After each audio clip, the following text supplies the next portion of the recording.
ମାନେ ଆଜି ଆମେ ନୂଆଖାଇ ଚାପ୍ଟର ଅଭ୍ୟାସ ପ୍ରଶ୍ନ ଉତ୍ତର କରିବା। ତାହେଲେ 1 ନମ୍ବର ଆମକୁ ଦେଇଛି ପର୍ବପର୍ବାଣୀ ଦିନ ତୁମ ଘରେ କେଉଁ ସବୁ ମିଠା ପିଠାପଣା ଆଦି ତିଆରି ହୁଏ। ତାହେଲେ ଆମେ ଉତ୍ତରରେ ଲେଖିବା ପର୍ବପର୍ବାଣୀ ଦିନ ଆମ ଘରେ ଆରିସା, କାକରା, ମଣ୍ଡା, ଏଣ୍ଡୁରି, ପୋଡ଼ପିଠା, ମୁଆଁପିଠା, ଚକୁଳି, ଲଡ଼ୁ, ବୁନ୍ଦିଆ, ଜିଲାପି, ଗଜା ଇତ୍ୟାଦି ତିଆରି କରାଯାଏ। 2 ନମ୍ବର ପ୍ରଶ୍ନ, ତୁମକୁ କେଉଁ ପିଠା ଓ ମିଠା ଭଲ ଲାଗେ? ମୋତେ ମଣ୍ଡା ପିଠା, ପୋଡ଼ପିଠା, କାକରା, ଚକୁଳି, ଆରିସା ଓ ଏଣ୍ଡୁରି ପିଠା ଭଲ ଲାଗେ। ମିଠା ମଧ୍ୟରେ ରସାବଳୀ, ରସଗୋଲା, ଜିଲାପି ଇତ୍ୟାଦି ଭଲ ଲାଗେ। 3 ନମ୍ବର ପ୍ରଶ୍ନ, ସେହି ସବୁ ପିଠା କେଉଁ ସବୁ ପର୍ବରେ ତିଆରି ହୁଏ? ତାହେଲେ ରଜ ପର୍ବରେ ପୋଡ଼ପିଠା ତିଆରି ହୁଏ, ପ୍ରଥମାଷ୍ଟମୀରେ ଏଣ୍ଡୁରି ହୁଏ, ଚିତାଲାଗି ଅମାବାସ୍ୟାରେ ଚିତଉ ପିଠା ହୁଏ, ଦୁର୍ଗା ପୂଜାରେ ମଣ୍ଡା ପିଠା ହୁଏ, ଗଣେଶ ପୂଜାରେ ଚକୁଳି ହୁଏ, ଦୋଳ ପର୍ବରେ କାକରା, ଗଜା, ନିମିକି, ରସାବଳୀ, ମାଣବସାରେ ସରୁ ଚକୁଳି, ବୁଢ଼ା ଚକୁଳି ଆଉ ମଣ୍ଡା ହୁଏ। 4 ନମ୍ବର ପ୍ରଶ୍ନ, ତୁମ ଅଞ୍ଚଳରେ କେଉଁ ପର୍ବ ପାଳନ କରାଯାଏ? ସେସବୁ ପର୍ବ ଓ ନୂଆଖାଇ ମଧ୍ୟରେ କ'ଣ ସବୁ ସମାନତା ରହିଛି? ଆମ ଅଞ୍ଚଳରେ ଦୋଳ ପର୍ବ, ରଜ ପର୍ବ, ଦଶହରା, କୁମାର ପୂର୍ଣ୍ଣିମା, ସରସ୍ୱତୀ ପୂଜା, ଗଣେଶ ପୂଜା, ପ୍ରଥମାଷ୍ଟମୀ ପ୍ରଭୃତି ପର୍ବ ପାଳନ କରାଯାଏ। ସେହି ପର୍ବ ମଧ୍ୟରୁ ମାଣବସା ପର୍ବ ଓ ପ୍ରଥମାଷ୍ଟମୀ ପର୍ବର ନୂଆଖାଇ ପର୍ବ ସହିତ ସମାନତା ରହିଛି। ଏହି ପର୍ବରେ ନୂଆଖାଇ ଭଳି ସେହି ବର୍ଷର ଅମଳ ନୂଆ ଧାନରେ ପିଠାପଣା କରାଯାଏ। ନୂଆ ଧାନ କେଣ୍ଡାରେ ବେଣୀ ହୋଇ ଲକ୍ଷ୍ମୀ ମାତାଙ୍କୁ ଆବାହନ କରାଯାଇ ପୂଜା କରାଯାଏ। 5 ନମ୍ବର ପ୍ରଶ୍ନ, ଆମ ରାଜ୍ୟରେ ଅନେକ ପର୍ବପର୍ବାଣୀରେ ଶୋଭାଯାତ୍ରା ମାନେ ବାହାରିଥାଏ। ତୁମେ ଦେଖିଥିବା ଶୋଭାଯାତ୍ରା ଗୁଡ଼ିକର ତାଲିକା କର। ତାହା ବିଷୟରେ ନିଜର ଅନୁଭବ କୁହ। ପିଲାମାନେ, ଆମ ରାଜ୍ୟରେ ପାଳନ କରାଯାଉଥିବା ପର୍ବପର୍ବାଣୀ ମଧ୍ୟରୁ ରଥଯାତ୍ରା, ଦୁର୍ଗା ପୂଜା, ସରସ୍ୱତୀ ପୂଜା, ଗଣେଶ ପୂଜା, ରାମନବମୀ, ଦୋଳଯାତ୍ରା ପର୍ବମାନଙ୍କରେ ଶୋଭାଯାତ୍ରା ବାହାରିଥାଏ। ଆମେ ଏହି ଶୋଭାଯାତ୍ରା ଦେଖିଛି। ଏହି ଶୋଭାଯାତ୍ରା ଦେଖି ଆମେ ଆନନ୍ଦ ଅନୁଭବ କରୁ। ଏହି ସମୟରେ ବିଭିନ୍ନ ଆଲୋକ ସଜ୍ଜା ସହିତ ଦୋଳି ଓ ଦୋକାନ ବଜାର ପସରା ମେଲିଥାଏ। ସାଙ୍ଗସାଥୀ ଓ ବନ୍ଧୁ ପରିଜନଙ୍କ ସହିତ ମିଶିବାର ଏହା ଏକ ସୁବର୍ଣ୍ଣ ସୁଯୋଗ। 1 ନମ୍ବର ପ୍ରଶ୍ନ, ତାପରେ ନୂଆଖାଇ ପର୍ବ କେଉଁ ତିଥିରେ ପାଳନ କରାଯାଏ?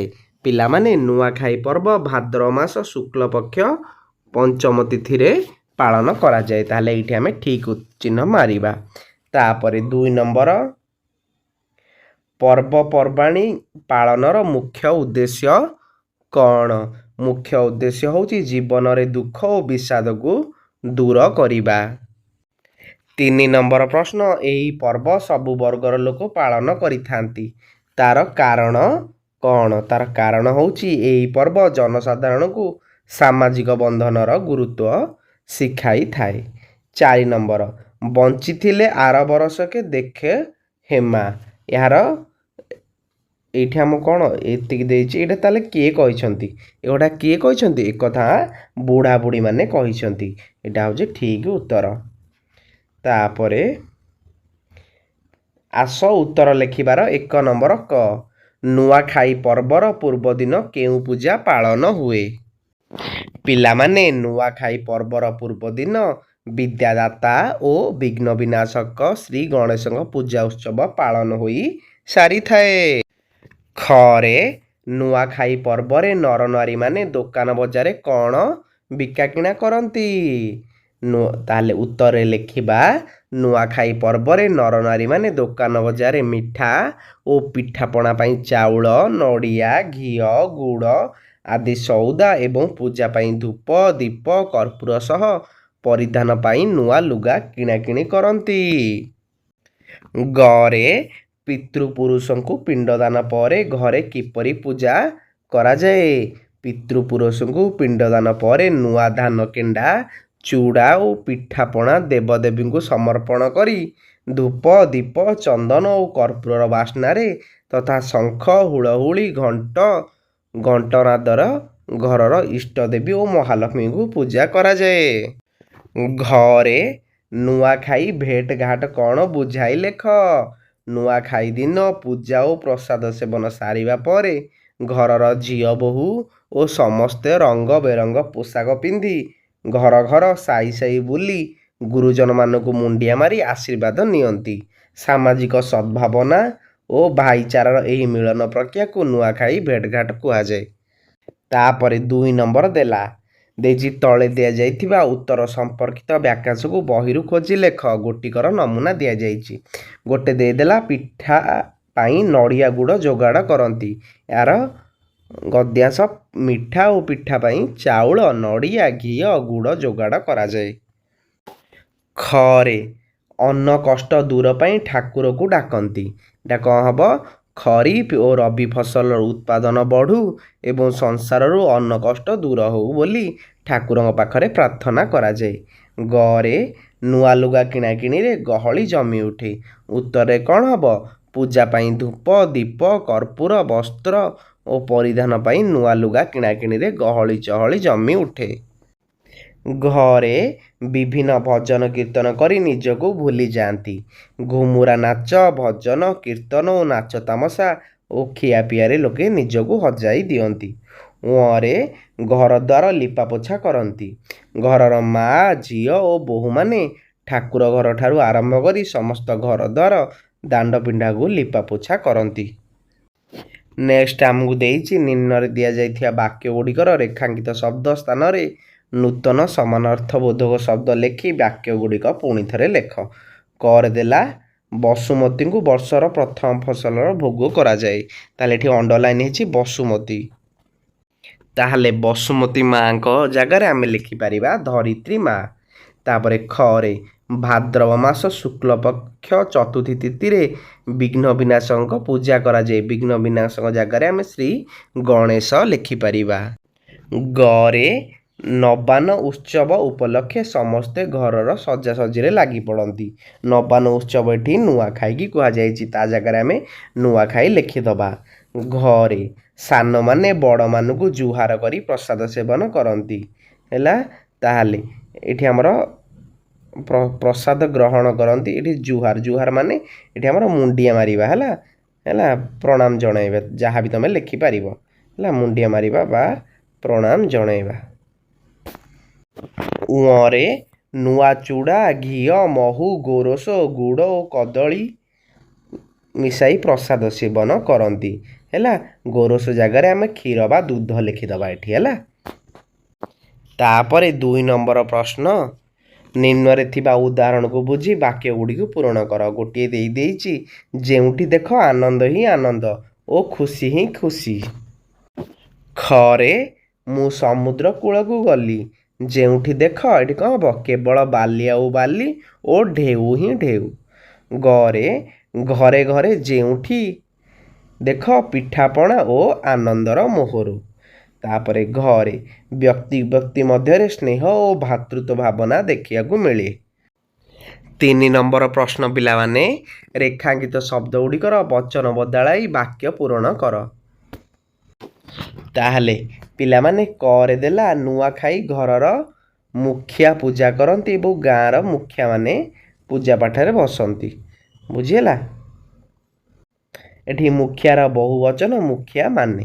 ତାପରେ ଗୁରୁଜନ ହେଲା ଗୁରୁଜନ ମାନଙ୍କ। ତାପରେ କୃଷକ ଏକ ବଚନ ବହୁ ବଚନର କୃଷକ ମାନେ। ନଦୀ ନଦୀର ଅନେକ ନଦୀ। ହେଲା, ତାପରେ ଦେଇଛି ବାଲ୍ଟି। ବାଲ୍ଟିର ଏଠି ହେବ ଏଇ ଗୋଟିଏ ବାଲ୍ଟି। ହେଲା, ଏଠି ସବୁ ବାଲ୍ଟି। ଏଠି ବହୁ ବଚନ ହେଲା, ଏଠି ଏକ ବଚନ ହେଲା। 4 ନମ୍ବର ପ୍ରଶ୍ନ ଯେତେବେଳେ ଜଣେ କହୁଥିବା କଥାକୁ ଆମେ ଲେଖା ଆକାରରେ ପ୍ରକାଶ କରୁ ସେତେବେଳେ ଗୋଟିଏ ଚିହ୍ନର ବ୍ୟବହାର କରାଯାଏ। ଏହାକୁ ଉଦ୍ଧୃତ ଚିହ୍ନ କୁହନ୍ତି।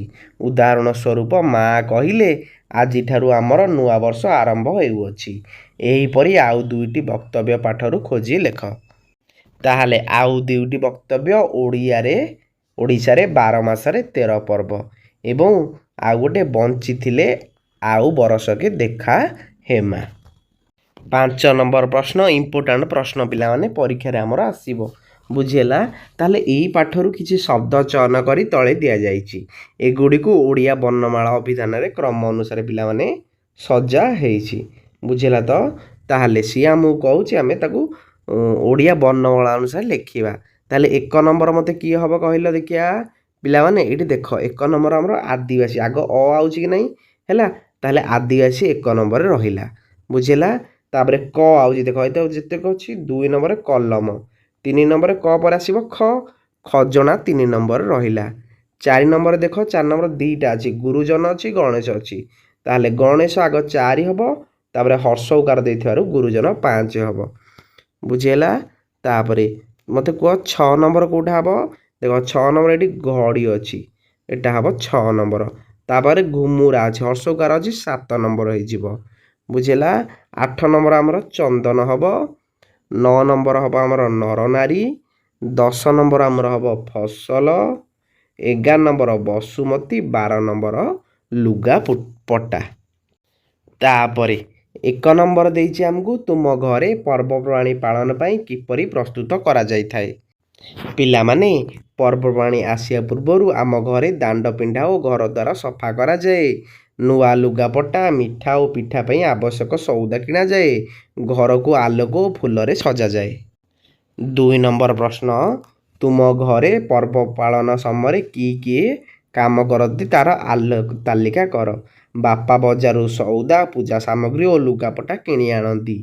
ମା ଘର ସଫା କରିବା ସହ ସୁଆଦିଆ ପିଠାପଣା ଓ ରୋଷେଇ କରନ୍ତି। ଜେଜେବାପା ବା ମୁଖିଆ ଠାକୁରଙ୍କ ପାଖରେ ପୂଜା ପାଠ କରନ୍ତି। ପିଲାମାନେ ଘର ସଜାଇବାରେ ସାହାଯ୍ୟ କରନ୍ତି ଓ ଦୋକାନରୁ ଛୋଟ ମୋଟ ଜିନିଷ ଆଣନ୍ତି। ତାପର ପ୍ରଶ୍ନ ପିଲାମାନେ, ଆମ ରାଜ୍ୟର ଲୋକମାନେ ବିଭିନ୍ନ ପର୍ବ ପାଳନ କରନ୍ତି। ଯେପରି ଭାଦ୍ରବ ମାସ ଶୁକ୍ଲପକ୍ଷ ଚତୁର୍ଥୀରେ ଗଣେଶ ପୂଜା ପାଳନ ହୁଏ, ସେପରି ଭାଦ୍ରବ ମାସ କୃଷ୍ଣ ପକ୍ଷରେ ଜନ୍ମାଷ୍ଟମୀ ପାଳନ କରାଯାଏ। ତାହେଲେ ନିମ୍ନରେ କିଛିଟା ଦିଆଯାଇଛି, କେଉଁଟା କେମିତି ପିଲାମାନେ ଶ୍ରୀକୃଷ୍ଣଙ୍କ ଜନ୍ମ ଆମ ଭାଦ୍ରବ ମାସ କୃଷ୍ଣ ଅଷ୍ଟମୀରେ ପାଳନ କରିଥାଉ। ଉଦୁଲ ଫିତର କେବେ? ଉଦୁଲ ଫିତର ଆମର ରମଜାନ ସରିବା ପରଦିନ। ରଥଯାତ୍ରା କେବେ? ରଥଯାତ୍ରା ଆମର ଆଷାଢ଼ ମାସ ଶୁକ୍ଳ ଦ୍ୱିତୀୟାରେ। ତାପରେ ରାକ୍ଷୀ ପୂର୍ଣ୍ଣିମା, ଏବେ ରାକ୍ଷୀ ପୂର୍ଣ୍ଣିମା ହେଉଛି, ଏଇଟା କେଉଁ ମାସ? ଶ୍ରାବଣ ପୂର୍ଣ୍ଣିମାରେ। ବଡ଼ଦିନ ଆମର ସବୁଠାରୁ ଦିନ ବଡ଼, ସେ ହେଉଛି ଆମର ଡିସେମ୍ବର 25 ତାରିଖରେ। ପିଲାମାନେ ଆଉ ସବୁ ଯାହା ଦରକାର ସେ ଶ୍ରେଣୀରେ ଶିକ୍ଷକ ସେ ସବୁ ଆମର ଲେଖିବା ଦରକାର ନାହିଁ।